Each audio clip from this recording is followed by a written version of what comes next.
Բարև ձեզ, Սլաքեյմի եթերում է առանց դիմակ հաղորդումը։ Քաղաքականությունը թերևս այն ոլորտն է, որն օգնում է մարդկանց տարանջատել քաղաքական գործիչը կեղծավոր է, առանց դիմակ, թե իսկապես անկեղծ։ Այսօրվա իմ հյուրն է ազգային ժողովի падգամավոր Վահե Էնֆիաջյանը։ Բարև ձեզ։ Բարև ձեզ։ Ինչպե՞ս եք։ Լավ, շնորհակալ եմ, դուք ինչպե՞ս եք։ Շատ լավ, շնորհակալ եմ։ Պարոն Էնֆիաջյան, առիթ ունեցել ենք ձեզ հետ զրուցել անկեղծության ժամ հաղորդման շրջանակներում եւ բազմաթիվ նամակներ ստանալով հասկացա, որ զրույցը անկեղծ է ստացվել։ Կարծում եմ, որ այսօր եւս կստացվի առանց դիմակ։ Կարողանում եք տարանջատել։ Միանշանակ, եթե զրուցում ես, պետք է անկեղծ խոսես եւ դուք էլ շատ ճիշտ նկատեցիք, երբ որ դու անկեղծ ես, երբ որ քո միտքն ու խոսքը շիտակ է, դա անմիջապես քեզ լսողը, հեռուստադիտողը, այս բայդուրությամբ ունկնդիրը անպայման դա կնկատի, կհասկանա։ Դա միանշանակ է։ Եթե դա թեկուզ այդ պահին չի հասկացվում, ինչ-որ ժամանակ անց դա միանշանակ իստեղ է ընկնում է, դարձը։ Բոլորի համար ընկալի է։ Հաղորդման նախաբանում շեշտեցի, որ քաղաքականությունն այն ոլորտն է, որն օգնում է տարանջատել քաղաքական գործչի, կեղծավոր, առանց դիմակ տեսակը եւ այլն։ Բազմաթիվ հարցազրույցներ նայելով, բազմաթիվ հրապարակումներ ընթերցելով, ես չէ, բազմաթիվ մարդիկ կարծում եմ շեշտել են այն մասին, որ դուք տարբերվում եք։ Քաղաքական գործչի այն տեսակն եք, ով կարողանում է լինել մարդկանց կողքին, ով կարողանում է օգնել անհրաժեշտ պահին, արդյոք այս դրական կարծիքները ոգևորիչ են։ Ես շնորհակալ եմ նման գնահատականի համար, որովհետև իմ համար դա իմ հոգու մեջ, իմ դաստիարակության մեջ դա երևի թե ամենամեծ գնահատական ու վերաբերմունքն է, եթե նման կարծիք կա, նման վերաբերմունք կա, որովհետև իմ համար նման վերաբերմունքը շատ կարևոր է, ինքս իրոք միշտ փորձել եմ իմ գործունեության մեջ միշտ լինել սկզբունքային,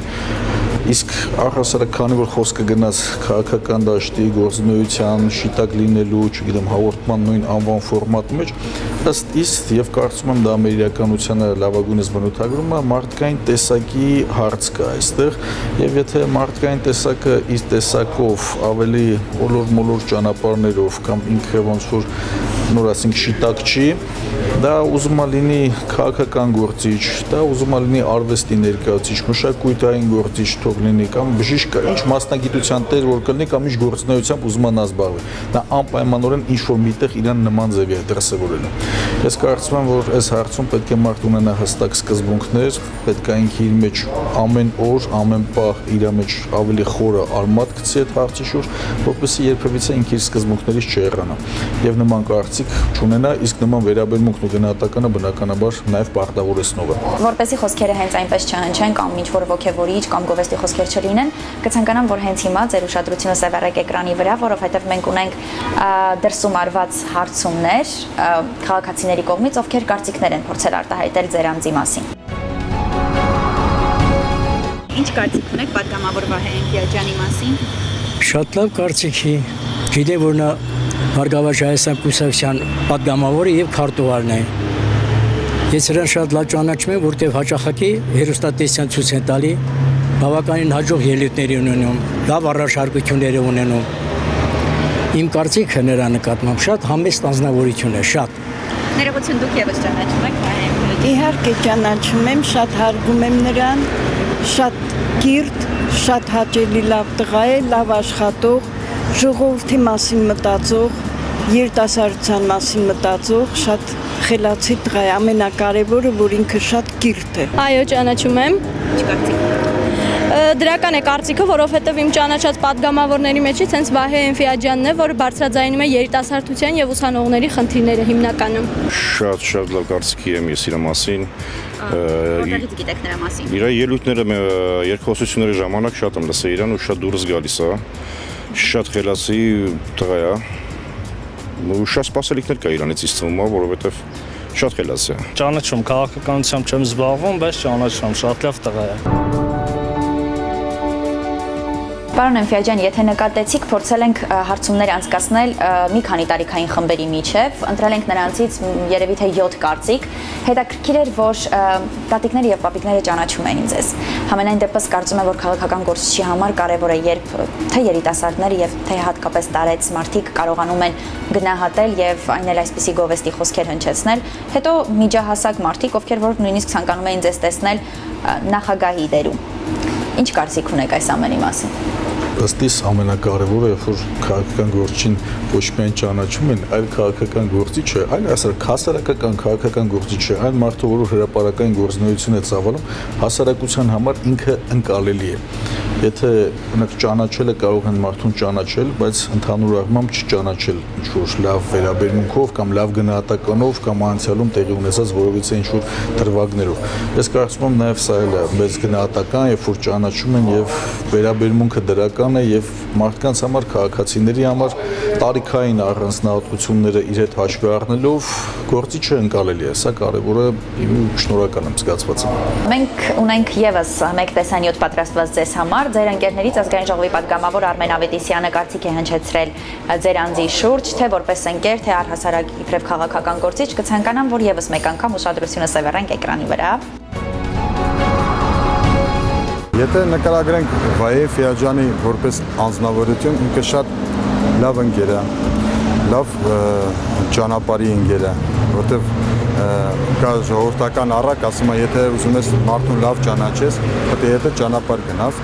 ինձ բախտ է վիճակվել պարոն Ֆիաջյանի հետ միասին գործուղման մեկնել եւ ճանապարհին, այո, ճանապարհը ապացուցեց, որ ինչ որ ասում են ժողովուրդը, դա ճիշտ է։ Ինքը շատ լավ ընկեր է, շատ նրբազգաց, ասենքն շատ ուշադիր, չկա որևէ խնդիր, որը ինքը հոգեպես, թե ասենց խորապես, ասենքն չի ուզի, ասենքն մտնի այդ խնդիրի մեջ, որպեսզի ասենքն օգտակար լինի ընկերության համար։ Եթե Որևէ հետաքրքիր դրվագ, շատ հումորային պատմություն կարող եք հենց հիմա հիշել։ Ոյ, դրվագներ երևի շատ կա լինի, բայց այս պահին ոնց որ մտքերս այսօր մի քիչ խառն է, ճիշտ ասած, բայց ինքը շատ լավ հյումորի զգացում ունի։ Պարոն Ֆիաջյանին երևի տխրեցնել հիմնականում դա ընկերոջ մտահոգություններն են, ընկերոջ խնդիրներն է։ Եթե որպես կուսակցական իրան բնորոշենք, այսինքն կուսակցական խնդիրները, կուսակցական խնդիրները, ինքը շատ ուշադիր է, շատ բարձր մակարդակի վրա է իր մոտ գտնվում այդ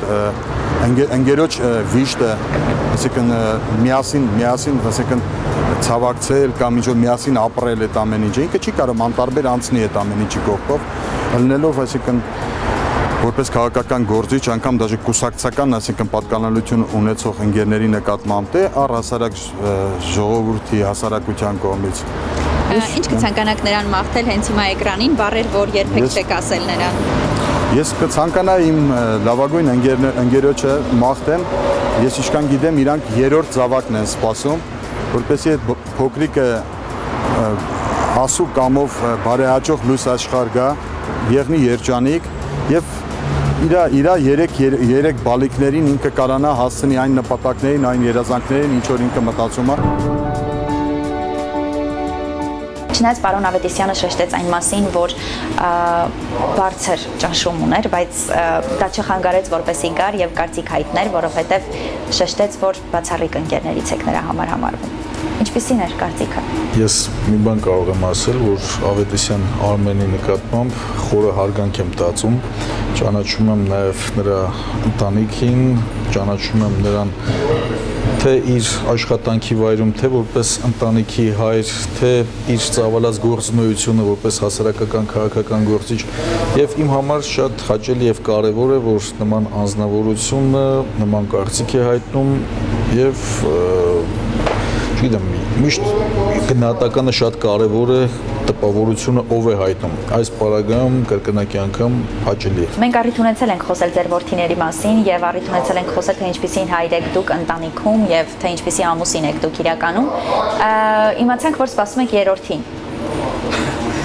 Պարոն Ավետիսյանի կողմից եւ այն զգացողությունները, որ ապրում եք հիմա։ Ինքը բնականաբար հաճելի զգացողություն է։ Ես օրինակ, երբ որ իմ առաջնեկը ծնվեց, առաջի որդիս ծնվեց, զգացողությունները երկնային երջանկության, ուրախության այդ զգացմունքներով հանդերձ իմ մեջ ինչ-որ ժամանակ անց ես ինքս իմ մեջ մտածում էի, օրինակ երկրորդ զավակի ծնունդով, դա կլինի տղա թե աղջիկ, հարցի մյուս կողմն է, բայց ներքուստ այդ զգացողությունները նույնպես կապրեմ, թե ոչ։ Երբ որ երկրորդ տղաս ծնվեց, ես նույնիսկ հիմա այդ յուրովի այդ նույն զգացողությունները, այդ ուրախությունը եւս պարգևեց եւ այդ նույն երջանկության զգացողությունը բերկրանքը նույնիսկ իմ զգացի։ Հիմա նույնիսկ երբ որ սպասում եմ երրորդին, արդեն կարծես թե որոշակի առումով հայտնի է դարձում եւ երրորդ որդին Աստծո կամոք պետք է ունենա եւ նույն զգացմունքները, չգիտեմ, մի քիչ էլ երևի ավելի էս ամեն ինչին այլ հարթության մեջ եք նայում, որովհետեւ ես բավականին երիտասարդ տարիքում եմ ամուսնացել ու ըստ իս եւ առաջնեկի ժամանակ հիմա զգացողությունները ինչ-որ էլի վերափոխված, նույն երջանկության զգացողությամբ լցված, բայց ավելի ոնց որ սթափ նայելով, ավելի թայմատության մեջ ու եկուս այս պայդրության մեջ, այո, նույնիսկ զգացողությունները կարող եմ ասել, որ միմիայն դրական է եւ պետք է այս խոսքով, քանի որ խոսեցինք, մեծ սիրով, հաճույքով մաղթեմ, որ թող յուրաքանչյուր հայկական ընտանիքում, յուրաքանչյուր հայկական օջախում այս զգացողությունները լինեն, անպակաս լինեն, թող մանկան ճիշտ լինի, երեխայի խոսք լինի, երեխայի ներկայություն լինի։ Սա կարծում եմ ամենամեծ ձեռքբերումներից է կյանքում, եթե ոչ ամենամեծ ձեռքբերումն է եւ ամենամեծ ուրախությունն ու երջանկությունն է ի վերջո։ Պարոն Էմֆիաջյան, փոքր-ինչ տեղափոխվենք գործնական ոլորտ։ Վերջին ժամանակահատվածում Բարգավաճ Հայաստան կուսակցության մասին խոսակցությունները զանազան էին։ Ձեր կուսակցությունից թե դուրս եկան մարդիկ, թե կազմը համալրվեց, ինչպեսի զգացողություններ էր այս ամենը, երբ բոլորը խոսում էին այն մասին, որ Բարգավաճ Հայաստան կուսակցությունը գուցե այլևս չլինի, բայց դուք ներքուստ գիտեիք ինչ էր լինելու եւ եթե չեմ սխալվում, դուք հիմա հանդիսանում եք կուսակցության խմբակցության քարտուղարը եւ ինչ անելիքներ կան առջևում։ Գիտեք ինչպես, անելիքները բազմաթիվ են, մեծ հաշվով պետք է շատ լավ հասկանանք, որ մեր երկրում կա ստեղծված իրավիճակ, քաղաքացիների հետ մենք բազմաթիվ շփումների, քննարկումների ժամանակ շատ լավ հասկանում ենք, որ մեր գործունեությունը այսօր շատ կարևոր է մեր երկրի համար եւ մեր ծրագրերը, մեր խնդիրները, նպատակները որպես այդպեսին չեն փոխվել եւ մենք մեր գործունեությունը շարունակելու ենք, մեր թիմը բավականին լուրջ փորձությունների միջով անցավ, բայց պետք է ձեզ տեղեկացնեմ, որ բավականին մեծ քանակով պրոֆեսիոնալներով են ներգրաված թե խմբակցության պատգամավորական կորպուսը, թե քաղաքական խորհուրդը, թե կուսակցության ներկայացուցիչները եւ ես կարծում եմ միասնական մենք կարող ենք ի վերջո մեր երկրում դրական տեղաշարժ արձանագրել միասնական աշխատանքով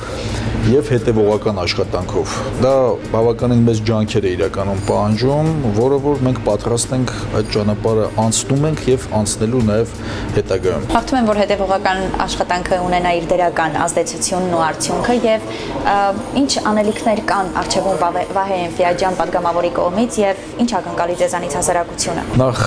պետք է տեղեկացնեմ, որ մի շարք տեխնիկական հարցեր, որոնք որ դուք նաեւ քաղաքական համատեքստում ասեցին, որոնք առաջացել էին, այս պայդրությամբ մենք գտնում ենք հաղթահարման փուլում, այսինքն այն տեխնիկական հարցերը, որ գրասենյակների հետ կապված, կենտրոնական գրասենյակի հետ կապված,